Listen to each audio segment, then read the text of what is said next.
Hola, ¿qué tal? Soy Mateo Luque y bienvenidos al Purgatorio este año 2026, año nuevo, vida nueva para el programa y lo único que tengo que decir es que es un orgullo poder estar aquí con todos vosotros que nos acompañáis semana tras semana. Hoy empieza algo nuevo y la mejor forma de predecir el futuro siempre es crearlo. Esta entrevista es con nuestro director, el director de esta casa, Álvaro Nieto, ¿cómo estás? Muy bien, bienvenido a The Objective. Sí, mejor la bienvenida a mí que a ti, porque esto ya, vamos, llevas ya un tiempo. Hoy Lo que entre... pasa es que nunca he estado en el purgatorio, o sea que también para mí es nuevo. Bueno, hoy entrevistar a un director, a un jefe, es muy complicado. Yo creo que va a ser la entrevista más complicada de toda la temporada, eso seguro.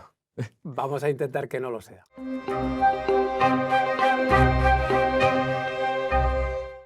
Álvaro Nieto, director de Objective, periodista desde hace más de 20 años, profesor también de universidad, analista, pero hoy queremos conocer también a ese Álvaro que está cuando se apaga la redacción, cuando pones la tapa del ordenador, cuando echas la llave de The Objective y te vas a casa. Así que la primera va directa.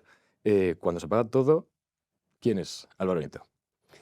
Pues mira, lamento a lo mejor decepcionarte porque cuando se apaga todo, Álvaro sigue siendo periodista, porque yo considero que ser periodista es las 24 horas del día. Es un sacerdocio, ¿no? que dicen algunos. No concibo el periodismo sin ejercerlo durante todos los minutos del año. Y por tanto, aunque tengo otras facetas de padre, tengo otras cosas que me gustan, pero la mayor parte del tiempo me considero periodista y actúo como periodista. Luego iremos ya al ámbito familiar. Y ya que vamos a hacer un repaso más o menos total, no del todo, pero de tu carrera como profesional, pasando desde tus inicios, Alcalá la Real, vamos a tocar un poquito todos los palos. ¿Por qué fue el periodismo? Bueno, porque yo desde muy pequeñito me sentí periodista. O sea, yo soy el típico periodista vocacional. No recuerdo ninguna otra profesión que yo quisiera ejercer. Yo lo que sí que recuerdo, fíjate, es cuando fue la primera guerra del Golfo. Quizás en el año 90, ¿no? Debió ser. Me recuerdo, por ejemplo, viendo la televisión, los bombardeos, cómo entraban las tropas americanas en Irak, y recuerdo queriendo estar ahí para contarlo. O sea que yo, todos los recuerdos que tengo de pequeñito es queriendo ser periodista, y eso que yo no he tenido nunca ninguna relación con el periodismo en la familia, ¿no? O sea, mi familia no tiene nada que ver con esta profesión, pero yo, por lo que sea, siempre he querido ejercerla. Luego te diste cuenta que la realidad era distinta de verlo en la tele, una vez te tocó... Pues mira, yo creo, en esto coincido con otros muchos que han teorizado al respecto. Yo creo que el periodismo es probablemente la mejor profesión del mundo. Y es la mejor profesión del mundo porque cada día es diferente. Tú te levantas por la mañana, sales de tu casa y no sabes a lo que te vas a enfrentar. O sea, no sabes ni a qué hora vas a volver a tu casa, Ujú. ni qué vas a tener que hacer a lo largo de las horas del día. Y a mí eso me parece apasionante. Porque claro, yo me pongo en el pellejo de todos esos trabajadores que todos los días tienen que hacer lo mismo, y la verdad es que a mí me parecería aburridísimo. Yo, gracias al periodismo, he tenido una vida muy variada, muy diversa, y además me ha permitido viajar a sitios que jamás hubiera viajado sin ser periodista, conocer a gente que jamás hubiera conocido sin ser periodista. O sea que me parece una profesión bueno, de las mejores que, que existen. Tanto que cuando, o sea, de las primeras veces que pegaste el salto fue viniendo desde Jaén a Madrid por tu hermano mayor que te trajo a estudiar a la Complutense. De hecho, te quiero enseñar una cosa Sí. que tengo yo por aquí de tus primeros pasos en el periodismo para hacer un Ostras, ostras. poquito de memoria. Yo he hecho mi trabajo de campo Es que conste que yo es... ¡Uy! y es esta foto tuya del año 98. Me gustaría que me Sí, contaras un poquito acerca de sí. la situación, si te acuerdas de esos Perfectamente, momentos. perfectamente. Mira, esto es de una ponencia que yo tuve que impartir. Yo era alumno en este año 98, yo ya era alumno de periodismo en la Sí. Complutense. 21 años tenías, claro. Sí, y vamos a ver, yo me vine a estudiar a la Complutense porque tenía claro desde el principio que tenía que estudiar en Madrid para ejercer esta profesión. Ah, Total, que conseguí al final matricularme aquí, cosa que no era fácil en aquel momento porque hay que recordar que en aquel entonces estabas obligado a estudiar en tu comunidad autónoma si había estudios de los que tú querías ejercer. Es decir, si tú querías ser periodista y estabas, como yo estaba en aquel momento, en un pueblo de Jaén que era Alcalá Real, que es mi pueblo, si tú querías estudiar el periodismo tenías que desplazarte o a Málaga o a Sevilla. Pero a mí no se me permitía estudiar en Madrid. Solo había una excepción, que fue la que yo usé, que es haberte matriculado un año antes aquí, como si estuvieras haciendo el COU, total, que lo hice porque me informé y conseguí finalmente entrar. Entonces, aquí lo que estamos es en una sesión que organizó Andersen Consulting, que ya hoy no se llama así, creo que se llama Accenture. Esto es en las torres, en una de las torres que hay enfrente del Bernabéu, en la zona esa de Azca. Y ahí lo que había eran estudiantes de varias carreras contando bueno, pues cómo eran sus estudios a chicos que eran en ese momento estudiantes probablemente de COU o que estaban pensando en qué iban a estudiar, ¿no? Entonces nos habían llevado pues, a uno que estaba estudiando periodismo, a otro que había estudiado Derecho, lo que sea, para explicarles a futuros universitarios un poco cómo eran las carreras, ¿no? Pero bueno, eso es una anécdota en mi trayectoria, pero está curioso que te la hayan pasado. Sí, sobre todo para empezar, porque ahora vamos a entrar ya al recorrido profesional. Terminas de estudiar la carrera universitaria y das tus primeros pasos ya como periodista en redacciones. Has pasado por redacciones muy distintas unas de otras. Fuiste redactor jefe, si no me equivoco, del País. Quiero sobre todo que me cuentes, porque me causa mucha curiosidad, conociendo más o menos la línea editorial del País y la línea editorial de otros medios en los que has trabajado, ¿cómo es ese cambio de un lado a otro? A ver, mira, yo te cuento desde el principio, porque también es bueno que los futuros periodistas lo escuchen esto. En mi trayectoria fue clave hacer prácticas durante la carrera, porque en periodismo es fundamental insertarse en un medio de comunicación mientras uno estudia, ¿no? Entonces, lo que yo hice, llegado a tercero de carrera, me parece que fue enviarle mi currículum a todos los medios de comunicación que yo conocía o que yo tenía noticia de ellos, ¿no? Entonces les mandé una carta con mi currículum, elaborado de una manera un poquito especial. ¿O mentiras en el currículum? No hubo mentiras y además estaba construido de una manera muy original. De hecho, ninguno de los medios que recibieron mi currículum me citaron a una entrevista. Algunos me contestaron amablemente diciendo que habían recibido el currículum, pero que no había opción de cogerme como becario, pero hubo uno que me citó a la entrevista. Y allí me fui, que era la Gaceta de los Negocios. Era un periódico económico. Y entonces llegué allí y el director adjunto, que se llama Hernando Calleja, que hoy ya está retirado, me dijo, oye, mira, que sepas que te hemos llamado porque es que hemos visto tu currículum y es lo más original que hemos visto nunca. Y es que yo había maquetado, digamos, mi currículum como si fuera la portada de una revista. Y eso le llamó mucho la atención porque hay que recordar que en aquel momento, cuidado, que los ordenadores eran muy incipientes, ¿eh? O sea, no teníamos acceso a hacer nada de lo que hoy se puede hacer con un ordenador, ¿no? Lo natural en aquel momento era hacer un currículum pues, redactado con 4 frases en formato Word o cosas así, ¿no? Y gracias a esa entrevista me dieron trabajo como becario, estuve ahí en la Gaceta de los Negocios, primero en Madrid, luego me enviaron a Bruselas de corresponsal porque en un momento dado se quedó vacía la corresponsalía y preguntaron en la redacción, oye, ¿hay algún voluntario para ir a Bruselas? Y nadie levantó la mano. Y entonces al final pues yo me ofrecí, yo nunca había salido de España, jamás había cogido un avión y de repente... Y te pilló con la salida del euro en ese momento que estabas Sí, en Bruselas. bueno, yo llegué a Bruselas en el año, pues mira, debió ser el año 99. 99. En el 99 y con una mano delante y otra detrás, sin conocer a nadie, sin prácticamente saber francés, porque yo lo que había estudiado toda la vida era inglés, y allí que me abrí paso y allí terminé la carrera. Ya a distancia, gracias también a que conseguí una beca Erasmus, agárrate, en flamenco. Es decir, como yo ya estaba fuera de plazo para pedir becas de estas Erasmus, lo que me dieron fue lo que sobraba y lo único que había disponible en Bruselas en aquel momento era una beca en la Universidad Freie, la Freie Universiteit, que es una vertiente, digamos, flamenca de la Universidad Libre. Y allí que me tuve que matricular y sacar las asignaturas como pude, entregando allí trabajos en inglés, lógicamente, porque yo el flamenco No, claro. de momento no lo domino.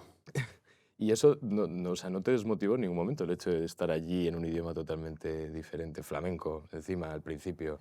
No, Es un bajón. es que no, yo es que la verdad es que nunca he tenido miedo a nada y a mí me parecía apasionante tener la oportunidad de desembarcar en Bruselas, de conocer Europa, de conocer la Unión Europea, cómo funcionaban las instituciones comunitarias, de las que yo desconocía absolutamente todo. Y claro, fue una etapa maravillosa en mi vida. Yo estuve allí 7 años. Primero compatibilizando los estudios con el trabajo y luego ya como corresponsal para este periódico que luego me trajo a España de regreso como redactor jefe. Estuve aquí dirigiendo un equipo de periodistas sensacionales, que hoy muchos de ellos son grandísimos periodistas de periódicos muy importantes, y yo tuve la suerte de dirigirles ya cuando regresé en el año, debió ser 2006. Y de ahí pasé a ser subdirector de la revista Tiempo, del Grupo Z, donde estuve otros 10 años. Otra experiencia maravillosa que me dio otra visión, digamos, del periodismo, más reposada, más pausada. Ahí tuve la oportunidad también de trabajar con grandísimos periodistas y con grandísimos columnistas, porque mucha gente, por ejemplo, me dice hoy día: oye, pero tú, ¿de qué conoces a Fernando Savater? Bueno, pues coño, es que yo era el subdirector de la revista Tiempo cuando Savater escribía ahí, ¿no? O el propio Alfonso Guerra, ¿no? Que también escribía en esa revista. Y cuando cerró la revista, porque después de 10 años, lamentablemente, la empresa decidió cerrar, fue cuando me llama Antonio Caño para ser el redactor jefe del País, ¿no? Y no sé si quieres que te siga contando mi vida o me la... Sí, sobre todo el tema de lo del País. ¿Cómo fue o sea, en el momento ahora mismo de crispación tan agravada que hay en el sentido político y en el sentido periodístico, cuando hablamos de política, los medios de comunicación? Por eso me resulta interesante hablar acerca de eso que se ha perdido. Quería preguntarte, no Sí, es que no te he sé, contestado, es que no te he contestado. no sé cómo dirigir bien la pregunta, porque es verdad que no sé si se pierde en el código ético del periodismo, quizás, o si es más por el espectador muchas veces Claro. que no entiende bien. Mira, yo entiendo el periodismo, y así lo explico también en mis clases en la Complutense a los alumnos, como una labor que da igual en el medio en el que la ejerzas. Es decir, tú tienes que atenerte a los hechos y contar hechos. La información debe ser la misma si la publica El País o si la publica el ABC. La diferencia estriba en dos cuestiones fundamentales, que son qué selección de temas cada periódico destaca más, es decir, hay periódicos que prefieren abrir su edición con un tema en lugar de con otro, destacan unas noticias en lugar de otras, pero tú pinchas la noticia y debería ser la misma. Y luego está el tema editorial, el tema de la opinión. Por supuesto, cada periódico luego opina, editorializa en función de su visión del mundo sobre los hechos. Y ahí claro que hay discrepancias.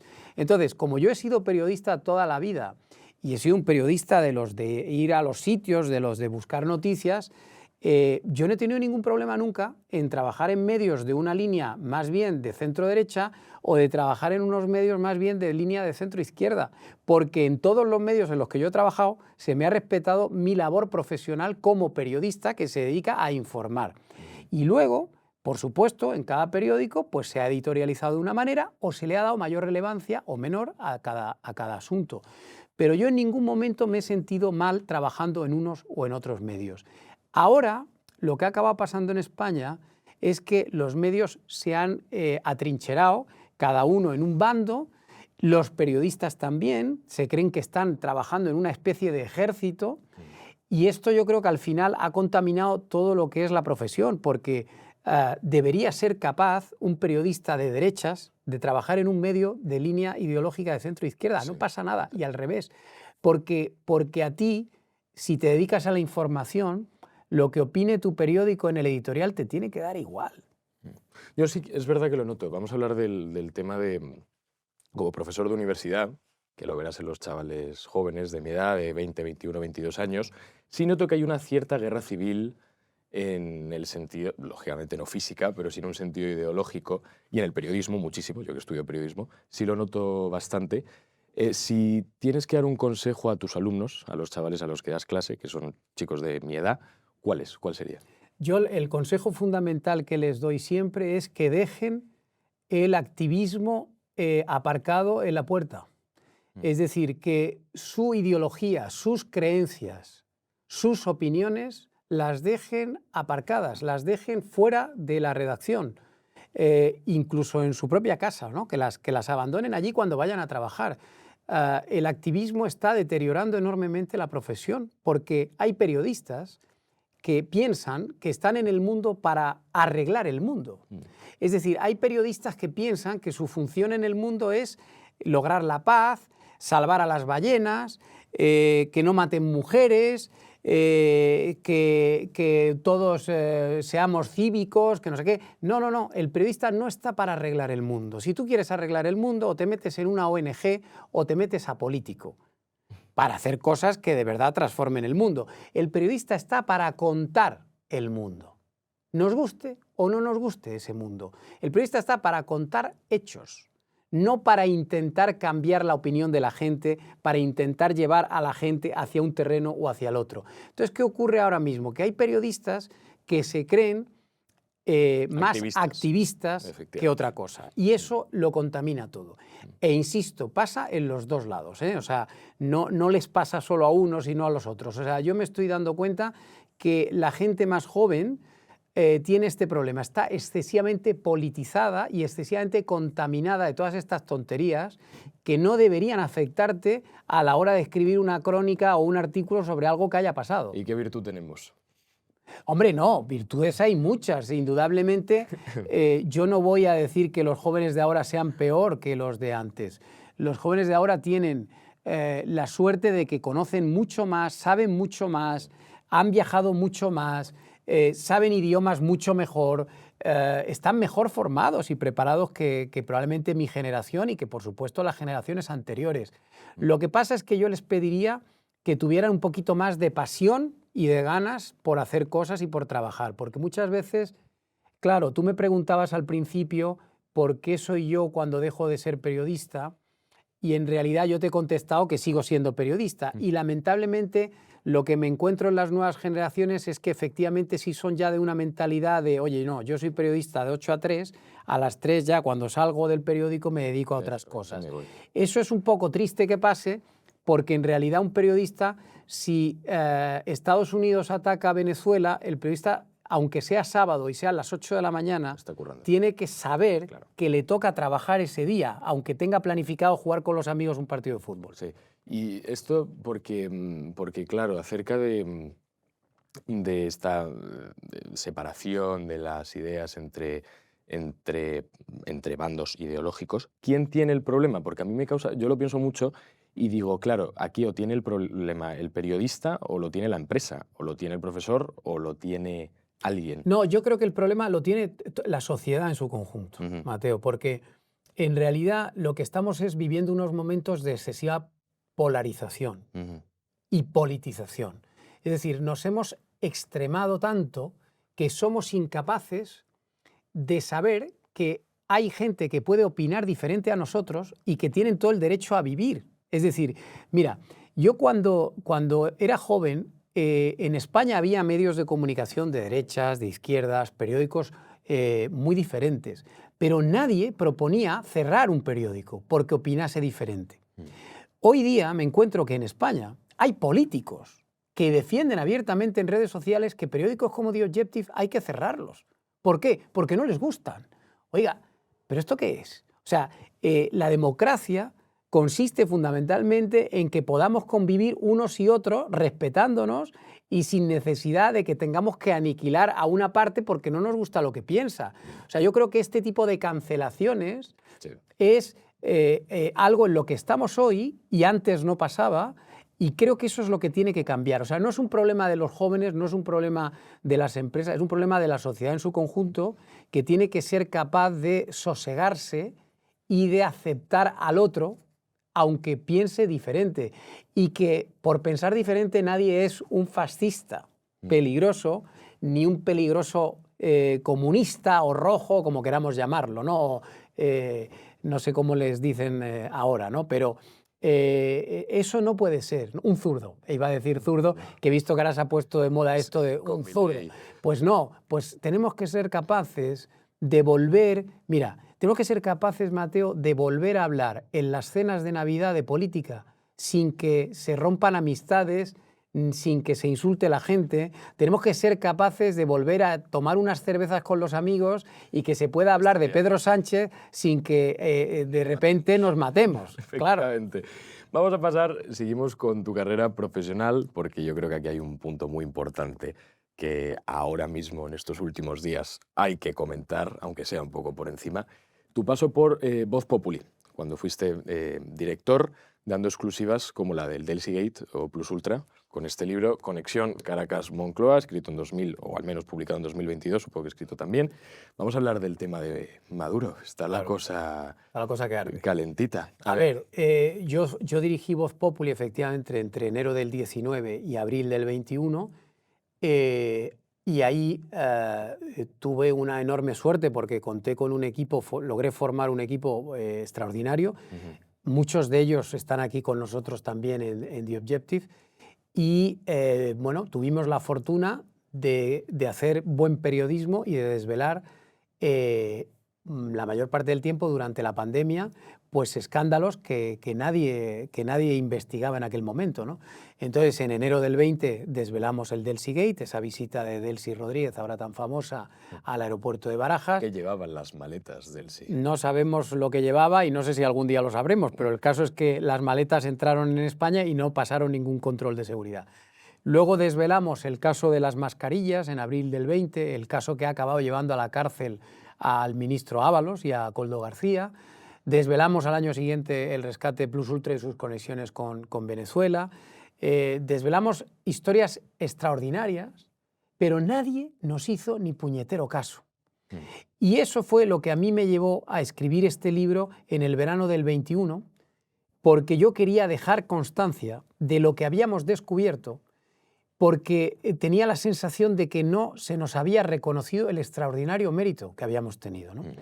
Y el libro sale en enero del 22 con tal fortuna de que, por ejemplo, el escándalo de las mascarillas, que aquí cuento yo en el libro, al mes siguiente de publicar el libro, el Partido Popular lo lleva a la Fiscalía y la Fiscalía se pone a investigar y 2 años después, en el año 24, ordenan las detenciones de Aldama, de Koldo y de todos estos. Es decir, que al final los hechos nos han acabado dando ese mérito que se nos negó en su momento y los periodistas tan valientes que sacaron todos estos escándalos han podido ponerse la medalla. Yo entre ellos, que tuve la enorme habilidad probablemente de conectar todos estos escándalos en un libro que lleva un título que para entonces pues sonaba raro, que era Conexión Caracas-Moncloa, pero del que hoy todo el mundo habla. Raro. Claro, la gente hoy habla de Zapatero en Venezuela, no sé qué, eso está en el libro. La gente habla de José Bono, y no sabe que en este libro hay un capítulo de José Bono en donde explico cómo se lo lleva José Bono.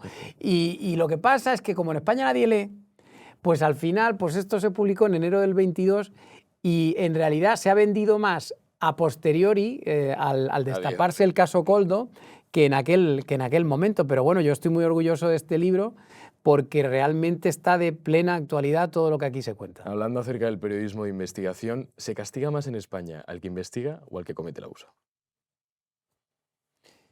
Bueno, yo quiero pensar que no se castiga a nadie. Lo que sí que es cierto es que los periodistas que nos dedicamos a investigar y a destapar información que no se conoce, se nos trata muy injustamente. En este periódico lo hemos visto en The Objective durante todos estos años. Se nos ha apaleado, se nos ha machacado, se nos ha denigrado desde la política y desde una parte del periodismo, en donde se vive muy cómodo y muy confortable denigrando a los periodistas que investigamos y luego, cuando los casos se acaban judicializando, todo el mundo dice, no, si aquí ya lo sabíamos, si todo el mundo lo sabía, amigo, todo el mundo lo sabía, pero tú no tuviste las narices ni de investigarlo ni de publicarlo. Y el mérito es de esos periodistas que contra todos, contra toda la corriente, se dedican a decir Ábalos es un corrupto, y lo dicen antes que nadie. ¿Y cómo se siente uno cuando un presidente del gobierno en una comisión de investigación nombra a tu periódico y lo tacha como la Biblia, o sea, como el máximo supremo en la tierra? Porque eso ha pasado este año y ha sido una de las grandes... Pues es que yo estoy muy orgulloso de eso, porque realmente Pedro Sánchez, cuando en esa comisión de investigación del Senado habla de The Objective y no habla de ningún otro medio de comunicación, lo que está haciendo es colocar a The Objective como el enemigo público número uno. Y eso, para un periodista y para un director de periódico, no puede ser más que una muestra de orgullo, una señal de orgullo. Claro que sí. Es decir, en otra época, otros gobiernos han señalado a otros medios.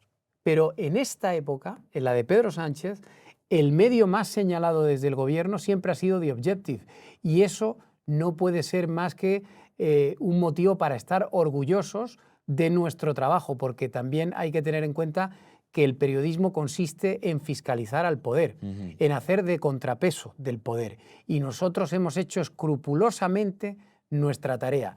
Los demás tendrán que preguntarse por qué no la han hecho o la han hecho cuando ha llegado la UCO a detener a la gente. ¿Hay algún reto que te quita el sueño como director?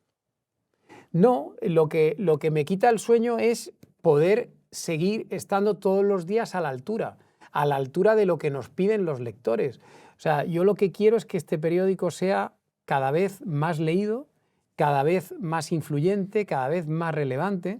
Nosotros nos hemos abierto paso muy poquito a poco, porque aquí no tenemos una gran infraestructura, no tenemos una gran plantilla, tenemos gente muy profesional, pero recursos limitados, y al final nuestro trabajo es conocido poco a poco, quizá por el boca a oreja, por las redes sociales, y lo único que me quita el sueño es que podamos ser capaces de que nos conozcan todos los españoles y de que sepan el trabajo que aquí se está haciendo, que creo que es enormemente meritorio, no solo porque se publican informaciones muy incómodas, por cierto, de todos los partidos políticos, sino porque además tenemos una plantilla de columnistas extraordinaria, probablemente la mejor de la prensa española, y muy plural. Que esto es otra cosa que hoy día en los medios de comunicación no se acepta con facilidad. Es decir, todo el mundo quiere que todo el que trabaja en un medio opine de la misma manera. Eso no es un medio de comunicación. Un medio de comunicación tiene que ser una casa amplia, heterogénea, en donde convivan diferentes sensibilidades. Entonces tenemos que ser capaces de convivir con el de la columna de al lado y que el de la columna de al lado opine diferente a nosotros. No pasa nada.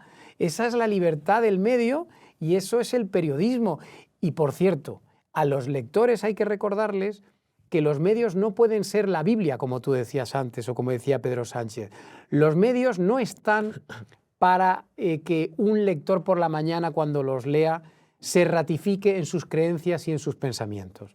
Un medio de comunicación está para ayudar al lector a abrir su mente, a enterarse de lo que está pasando, a desafiar incluso las creencias, las opiniones del propio lector. Es decir, un medio de comunicación tiene que ser una herramienta útil para la sociedad, y dentro de esa utilidad está la de plantear diferentes opiniones que permitan ampliar los horizontes y las miras de los que lo están leyendo.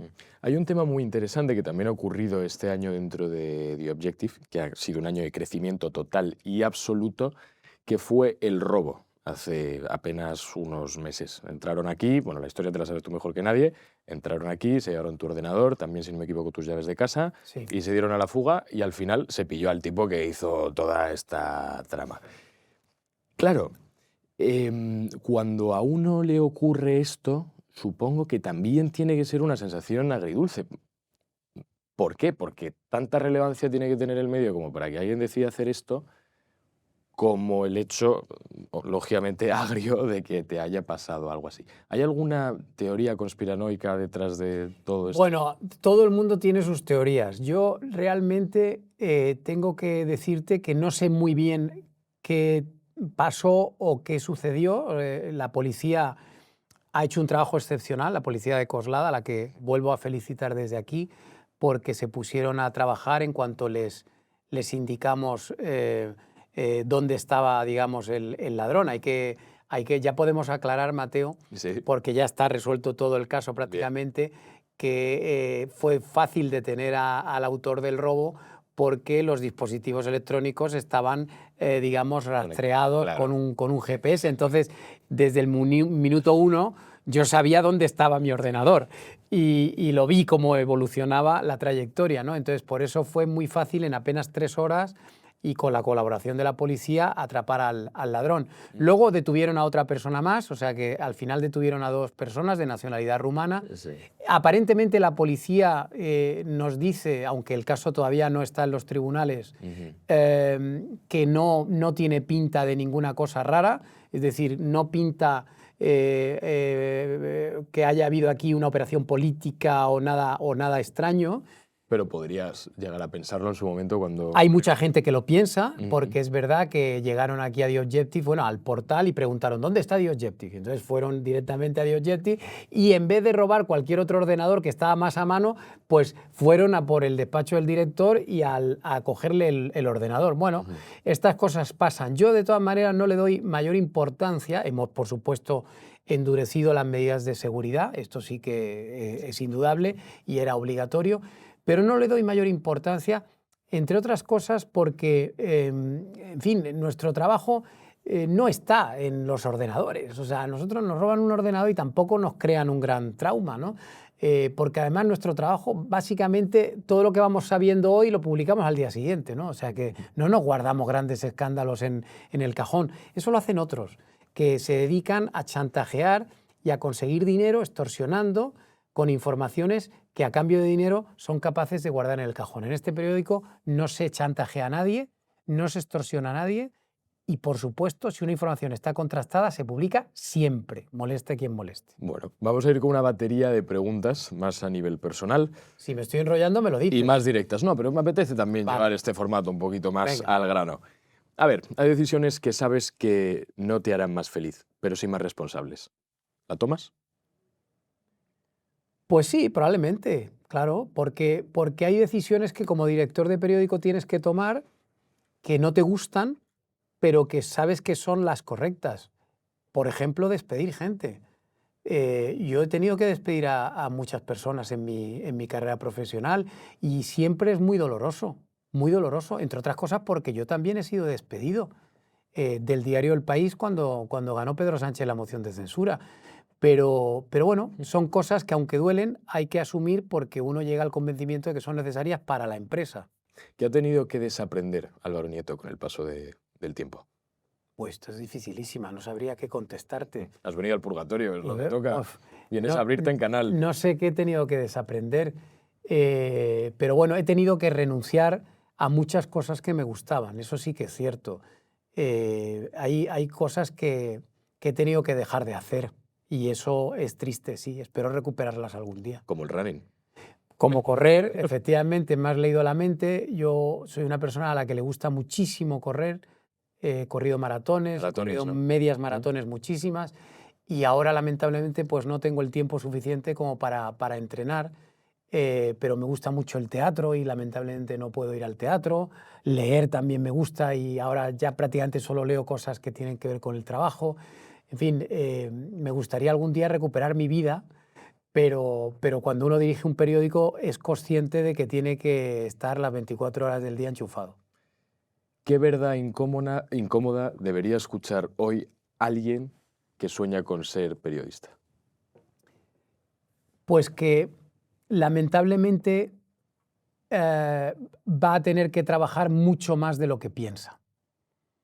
Para ser un buen periodista hay que trabajar muchísimo, muchísimo. Yo me acuerdo siempre de una frase de José María García, que era uno de los periodistas a los que yo escuchaba de pequeño. Y José María García, cuando le preguntaban cuál era el secreto de su éxito, él siempre decía, no, si yo soy un tarugo, si yo no tengo más habilidad ni más inteligencia que los demás. Yo lo único que hago es llegar antes que nadie a trabajar e irme el último. Y yo me aplico eso mismo. Yo no soy más listo ni más inteligente que los demás.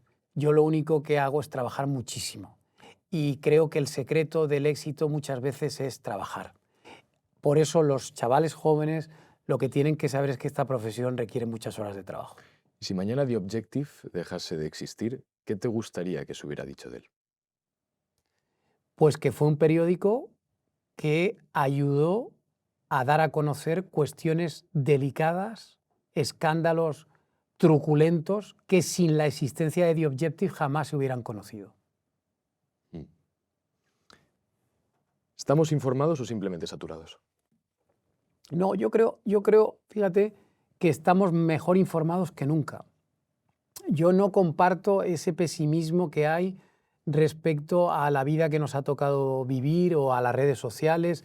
Yo creo que, por ejemplo, en España ahora mismo se está viviendo una etapa dorada del periodismo, porque hay una pluralidad como nunca de medios de comunicación y un montón de periodistas valientes haciendo su trabajo.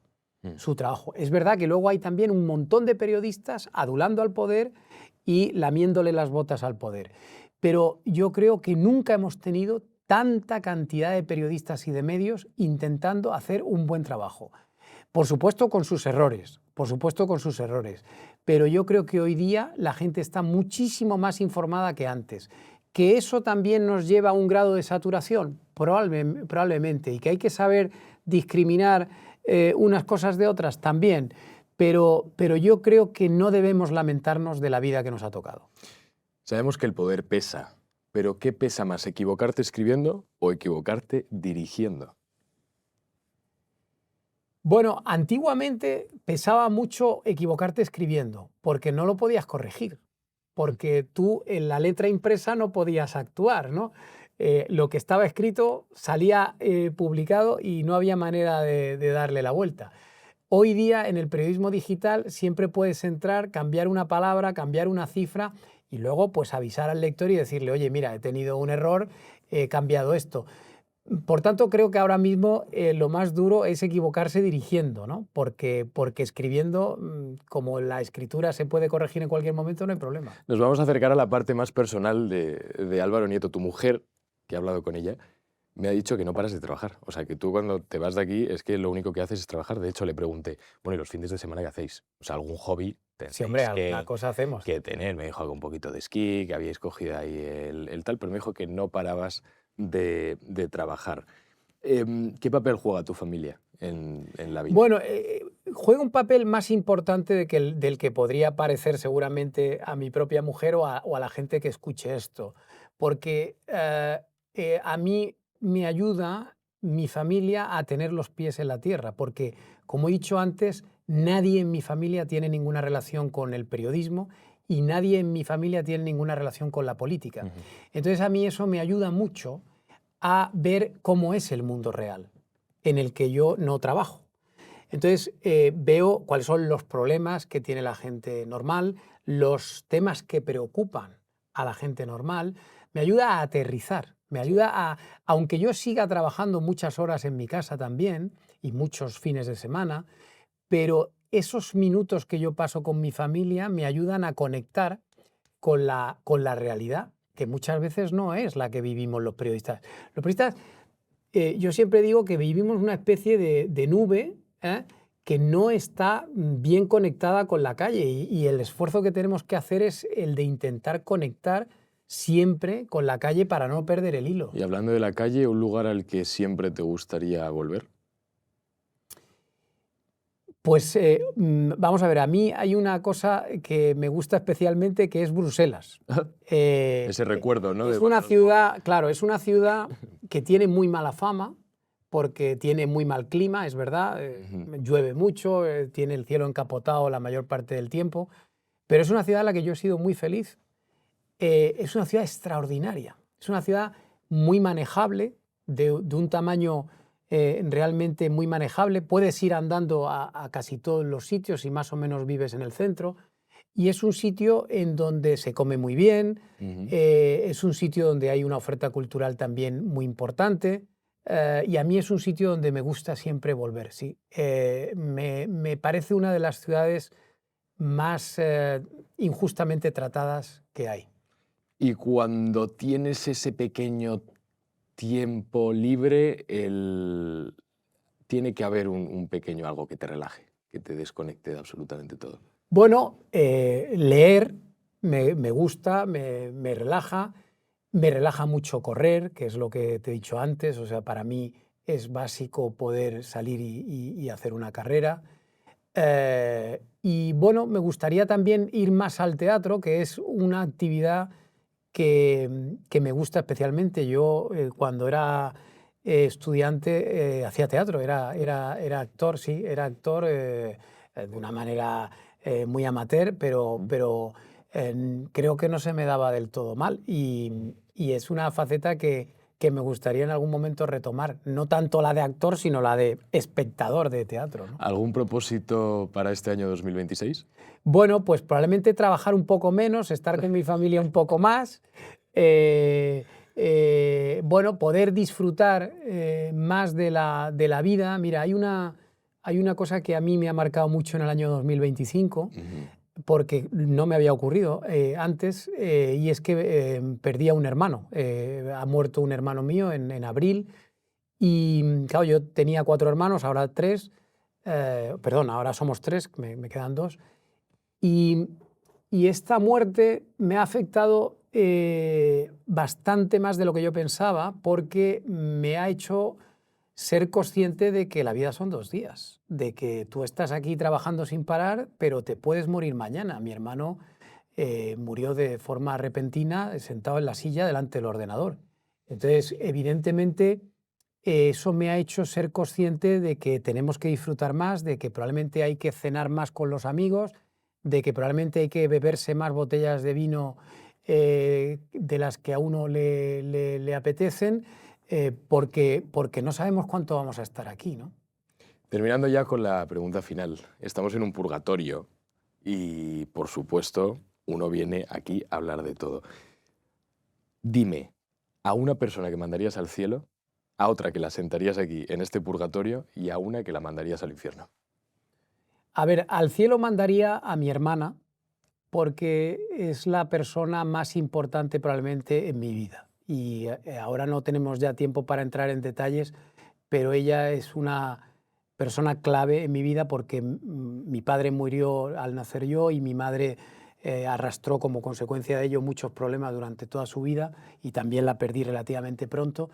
Y mi hermana ha sido clave en todo lo que yo soy como persona y se merece el cielo y todo lo mejor. El infierno, pues no sé quién se lo ¿Quién se lo ha merece. ganado este año? Hombre, el infierno yo creo que se lo merece fundamentalmente Pedro Sánchez, pero no porque merezca, en fin, nada extraordinariamente malo. No le deseo nada especialmente malo, pero sí que creo que ha pervertido la democracia. No está gobernando con la responsabilidad que merece el cargo de presidente del gobierno. No se puede gobernar a espaldas del Parlamento. No se puede gobernar criticando sistemáticamente al Poder Judicial, denigrando a la prensa incómoda. Es decir, está teniendo unos comportamientos completamente intolerables y eso merecería que más pronto que tarde deje de ser presidente. Lo demás no se lo deseo, o sea, no le deseo ni que lo encarcelen, ni que lo maten, ni que le pase nada malo, Si se lo mereciese. pero sí que creo que Pedro Sánchez ha demostrado sobradamente que es el peor presidente que hemos tenido en democracia y cuanto antes deje de serlo, mejor para todos. Pero también tengo que decir algo, Mateo. Sí. Quienes tienen que echar a Sánchez del gobierno solo son dos tipos de personas. O los votantes cuando lleguen las elecciones, que democráticamente decían elegir a otro, o los diputados que eligieron a Sánchez como presidente, que le retiren su confianza y que, por tanto, se sumen o a una moción de censura o a otro tipo de iniciativas. Es decir, la prensa no está para poner ni quitar presidentes. A mí, la gente cuando me para por la calle muchas veces me dice, ¿cuándo vamos a echar a Sánchez? Digo, mire usted, a mí no me corresponde eso. Eso le corresponde a los ciudadanos y a los diputados que eligieron a Sánchez presidente. A mí lo único que me corresponde es contar lo que hace Sánchez. Si tuvieras que enviar a alguien a que fuese juzgado, ¿qué no sabrías dónde ponerle? ¿Al purgatorio? Bueno, yo creo que hay que pasar por el purgatorio a Ábalos, y a varios de los ministros. Sería una buena entrevista. Sí. Bueno, yo creo que Ábalos sería un magnífico entrevistado, porque Ábalos es un personaje, es un gran actor. Habría que hacer un vis a vis, el único problema. Bueno, pero espérate tú, porque algún día saldrá de la cárcel y tú eres joven y seguro que te da tiempo a entrevistarle.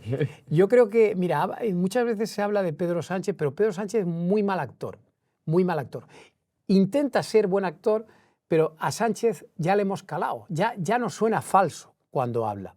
Sin embargo, Ábalos es un actor extraordinario, probablemente el mejor actor que hay en España, porque el tipo cuando habla te genera empatía. Es decir, la gente empatiza con él, la gente se ablanda. Es decir, estamos hablando de un auténtico sinvergüenza, pero da igual, la gente le escucha hablar y él consigue convencerles.